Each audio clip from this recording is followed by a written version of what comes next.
We continue now at the top of Daf 80b Daf in Meseches Kamma. This is Kamma Daf 80b. On the previous summit, the Gemara said that Rav, Shmuel, and Ravasi, they went to either a bris milah or it might have been a pidyon haben, and it says that Rav did not want to enter before Shmuel, and it says Shmuel lo ayel kame de Ravasi. It says Shmuel did not want to enter before Ravasi, and Ravasi lo ayel kame de Rav, and Ravasi did not want to enter before Rav. And Rashi explains, Shmuel lo ayel kame de Ravasi. Shmuel didn't want to enter before Ravasi, shahaya gadol mimenu, because he was greater than him, meaning Ravasi was greater than Shmuel. But Ravasi Talmud shel Rav have, and Ravasi was a student of Rav, and that's why Ravasi did not want to enter before Rav. And so the Gemara says, Amri, they said, Man nitarach, as Rashi over here explains, Man nitarach mi yisachar mi bachutz, who should stay on the outside?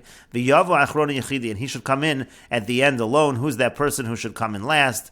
And the Gemara says, Nitarach Shmuel. Shmuel is the one that should stay on the outside. V'neisei Rav Ravasi, and Rav and Ravasi, they should come in. Rav should come in first, and then Ravasi. As Rashi explains, Nitarach Shmuel b'chutz, Shmuel should stay on the outside.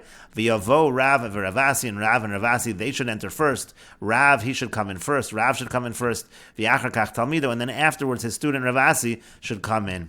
And the Gemara says, V'nitarach Rav or Ravasi, well, why doesn't Rav stay on the outside and come in last? Or why doesn't Ravasi stay on the outside and come in last? And the Gemara explains as follows, Rav milsa bi'almahu da'avid leila Shmuel. Rav was doing just a nice thing for Shmuel. Really, Shmuel was certainly not greater than Rav. And the reason why he gave him that respect, Mishumahu Maisa Delati, because there was an incident where Rav had cursed Shmuel, and so therefore, Adabre Rav Oleh, that's why Rav would accord Shmuel a certain amount of respect. As Rashi explains, Milsa bi'almahu da'avid Shmuel. Shmuel katan shabekul and haya. Shmuel was the smallest of the three of them. V'zeh ein Rav nichnas lefanav, and the only reason why Rav didn't want to enter before him, Tivusa v'yikrahu dekavidle, he gave him some honor, misham ma'isa delatiye l'Shmuel, because there was an incident where he cursed Shmuel, b'shmona shrotzim, that's in Perek Shmona Shrotzim in Mesechet Shabbos, and that's why adabra aleh hitinu aleh linog bo kavod, that's why he gave him a certain amount of kavod. In any case, the Gemara continues, adahachi vachi, in the meantime, asa shunra kate liyoda diyanuka, a cat came, and he bit off the hand of this child, this baby. Again, this was either a bris milah or a pidyon haben, and so at that point in time, nafak Rav v'darish, Rav went out and he darshened, chosel mutter lahargo, when it comes to a cat, it's mutter to kill the cat, v'asr l'kaim, it's forbidden to keep a cat, v'ein bo mishum gezel, and there's no problem stealing, v'ein bo mishum hashev aved, and there's also no halacha of hashavas aved, of returning, hashev aved l'bailim, of returning the lost object to the owner when it comes to a cat. And the Gemara says, "V'chayvan da'amr mutter laharga." But once you're saying it's mutter to kill the cat, "Mai nihu su asur l'kaima." What do you need to say further that it's asur to keep it? And the Gemara explains to that, what might you have said, mutter lahargo? Maybe it just means that it's mutter to kill the cat, but he's surah leka, but it's not prohibited to keep it. So kamash malan, that's why we're saying asur l'kaima was forbidden to keep the cat. And the Gemara continues, Amri, they said, v'chayvan da'amr ein bo misham gezel, but once you're saying that there's no issue of gezel, there's no issue of stealing, so ma'ini usu ein bo misham hashav aveda l'bailim. What do you have to say further that there's no issue of hashavas aveda? Isn't that obvious? And the Gemara says, not necessarily. Amar Ravina la'oro. Ravina says you might have thought for the hide of the cat, in terms of that, maybe there's a hashavas aveda. We're saying there's no halacha of hashavas aveda. And the Gemara continues, Meitzveh, we have a question from the following Brisa. Rabbi Shimon ben Elazar Omer, Rabbi Shimon ben Elazar says, this is the same Brisa that's brought on Amud Aleph, however, over there it was brought from Rabbi Yishmael, here it says Rabbi Shimon ben Elazar. In any case, Rabbi Shimon ben Elazar Omer, Rabbi Shimon ben Elazar says, Megadlin klavim kufrin, where one is allowed to raise these small kinds of dogs, v'chasulin, and cats, v'kofin, and monkeys, v'chuldo senoim, and these weasels of the bushes, mimnei shasuyin l'nakar sabayis, because these animals, they clean out the house from the mice, as we said on the previous Amud. And the Gemara's question is from the fact that here it seems to say that you're allowed to raise the cats. It's a contradiction to what we just said from Rav. And the Gemara says, Lokash, it's not difficult. Ha be'uchma, ha be'chivra. In one case, we're talking about black cats. The black cats are not a problem. And in the case where they are problematic, that's talking about the white cats. The Gemara says, V'maisa de Rav uchma have, but in the incident of Rav, it was a black cat, and yet Rav was saying that those kind of cats are problematic. And the Gemara says, Hasam uchma bar chivra have. Over there, we're talking about a black cat that was descended from a white cat. That's why it was a problem. The Gemara says, Vami boy le Ravina, but Ravina asked that as a question. The boy Ravina, because Ravina asked, uchma bar chivra, if you have a black cat that comes from a white cat, mahu, what's the halacha? And the Gemara explains, Ki kami boy le Ravina bu'uchma bar chivra bar uchma. Ravina's question only was a black cat that comes from a white cat that comes from another black cat. But Ma'isa de Rav, but the incident with Rav, bu'uchma bar chivra have, that was a black cat that came from a white cat that came from another white cat, and in such a situation there, again, that type of cat would be problematic.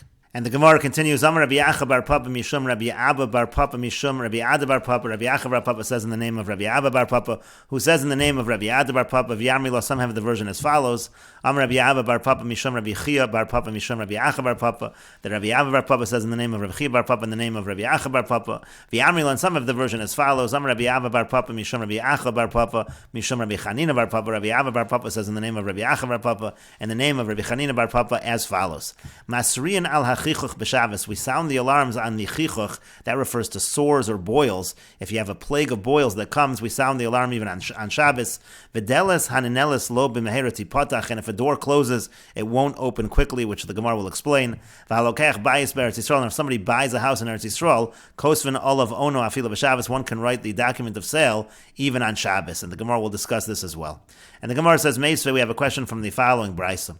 Ushar puranios hamisragsho suval atzibor. Other kinds of punishments, plagues that come upon the community, kagon chichuch, for example, sores, for example, these boils that we just mentioned, and then various kinds of insects that can be plagues, which are chagav, zavuv, tzira, v'yitosh. If you have locusts or flies, hornets or mosquitoes, v'shiluach nechashim v'akravim, or if there are snakes and scorpions, lo hayu masrin. It says in this brisa that they would not sound the alarm. And letzoakim, they would just cry out, they would just scream out to HaKadosh Baruch Hu. And the Gemara says, lo kasha, that's not difficult. Kan belach, kan beyavish. It depends if we're talking about boils which are moist or boils which are dry. The ones that are dry are more dangerous. Tiyamar Rabbi Yeshua ben Levi, as Rabbi Yeshua ben Levi says, Shchin shehevi HaKadosh Baruch Hu ala mitzrim. The boils that HaKadosh Baruch Hu brought on the Egyptians, lach mi bachutz v'yavish mi befnim. There was moisture on the outside, but it was dry on the inside. Shenemar, as it says in the pasuk, vahi shchina vabuos poreach ba'adam uva'behema. It said you had these boils that burst forth. The idea is that they're dry on the inside, but the moisture is on the outside. They burst forth on the people and on the animals. And Rashi explains, Masriim, they sound the alarm b'tzibur. That means to say they did that in public. Uvetchino v'shofaros, they daven and they blew the shofar. Uvechatzotzos, and the trumpets b'Meseches Tainis. That's all mentioned in Meseches Tainis. Chichuch, again, as we said, is shchinas, these boils. Shemeschachech adam aleh. V'delas haninelas ala adam mios matzliach. What it means is if a door closes on a person from success, lo b'meherati patach, it won't open quickly. V'nafkamina lafushe berachami. The nafkamina is, in terms of increasing the amount that one davens. The next Rashi is a little out of order, we'll skip. V'alokech bayis min nochri. If somebody buys a house from a non-Jew, oh no, they write the shtar, meaning the shtar mechira. They write that shtar mechira even on Shabbos. And the question is from the Brisa, lo hayu masrin b'Shabbos. It says they would not sound the alarm on Shabbos. Rather, tzoak and b'yachid. Rather, they would just scream out individually. And yavish, if it's dry boils, kasha milach, that's worse than the moist ones. Avabuos poreach. It says again that it would burst forth, meaning b'prichaso, dahainu mi b'chutz hu mevaveya, meaning to say it bubbled on the outside. Dahainu lach mechlal devifnim ha'vayavisht, meaning to say it was moist on the outside. That implies that on the inside it was dry. And again, the dry ones are more problematic. And the Gemara continues, V'delas haninelas lo b'meherati patach. It said in the Brisa that if the door closes, it won't quickly open. Mahi, what exactly is that referring to? And the Gemara says, Mar Zutra Amar, Mar Zutra says, smicha, it refers to smicha. If a person is finding it hard to get smicha, to get ordination, it's not going to happen for him quickly.